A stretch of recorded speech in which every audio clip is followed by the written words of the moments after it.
ಇವತ್ತಿನ ದಿವಸ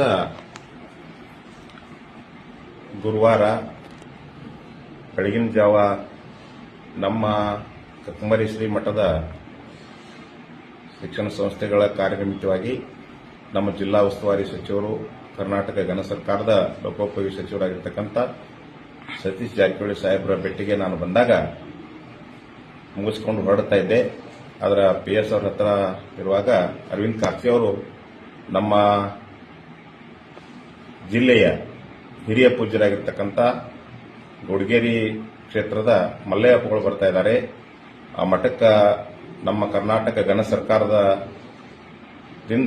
ನಮ್ಮ ಸಚಿವರು 9 ಎಕರೆ ಆಸ್ತಿಯನ್ನ ನಮ್ಮ ಮಲ್ಲಯ್ಯಪ್ಪಗಳು ಕೊಡಗೇರಿಯಲ್ಲಿ ಇನ್ನೂ ಹೆಚ್ಚಿನ ಅಭಿವೃದ್ಧಿ ಮಾಡೋದಕ್ಕೆ ಬಹಳಷ್ಟು ನಾವು ಎಷ್ಟು ಕೃತಜ್ಞತೆಗಳನ್ನ ಹೇಳಿದ್ರು ಕಡಿಮೆ, ಅಂತಹ ಒಂದು ದೊಡ್ಡ ಕೆಲಸವನ್ನು ಮಾಡಿದ್ದಾರೆ ಅಂತ ಕೇಳಿ ನನಗೆ ಬಹಳ ಸಂತೋಷ ಆಯಿತು.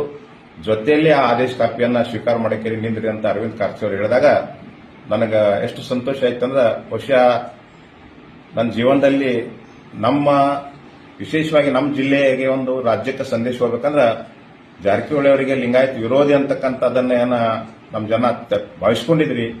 ನಿಜವಾಗ್ಲೂ ಕಕ್ಕಮರಿಯಲ್ಲಿ ಇವತ್ತು ಡಿಗ್ರಿವರೆಗೆ LKGಯಿಂದ ಓದ್ತಕ್ಕಂಥ ಎಲ್ಲ MLC ಇದ್ದಾಗಿನಿಂದ ಮಾಡಿರ್ತಕ್ಕಂಥದ್ದು ಅಷ್ಟೇ ಅಲ್ಲ, ಇವತ್ತು ಗುಡಿಗೇರಿ ಮಠಕ್ಕೂ 9 ಎಕರೆ ಕೊಡೋದ್ರಿಂದ ಮುಂದಿನ ದಿನಮಾನಗಳಲ್ಲಿ ಅದೊಂದು ಯೂನಿವರ್ಸಿಟಿ ಉಪಾಧಿಯಾಗಿ ಬೆಳೀತದ. ಅಂತಹ ಒಂದು ಕಾರ್ಯವನ್ನ ಮಾಡಿರ್ತಕ್ಕಂಥ ಸಚಿವರಿಗೆ ನಾನು ಕೂಡ ನಮ್ಮ ಸಮುದಾಯದ ಪರವಾಗಿ, ಗುಡಿಗೇರಿಯ ಕ್ಷೇತ್ರದ ಪರವಾಗಿ, ಸಮಸ್ತ ಭಕ್ತರ ಪರವಾಗಿ ನಾನು ತುಂಬು ಹೃದಯದ ಅಭಿನಂದನೆಯನ್ನ ಘನ ಸರ್ಕಾರಕ್ಕೆ, ವಿಶೇಷವಾಗಿ ಸತೀಶ್ ಜಾರಕಿಹೊಳಿ ಸಾಹೇಬರಿಗೆ ಅಭಿನಂದನೆಗಳನ್ನು ಸಲ್ಲಿಸುತ್ತಾ, ಪರಮ ಪೂಜ್ಯರು ಬಹಳಷ್ಟು ಅನುಷ್ಠಾನ ಮೂರ್ತಿಗಳು, ಬಹಳಷ್ಟು ಸೌಮ್ಯ ಸ್ವಭಾವದ ಮತ್ತು ನಮ್ಮ ಜಿಲ್ಲೆಯಲ್ಲೇನೆ ಹಿರಿಯ ಪೂಜ್ಯರು.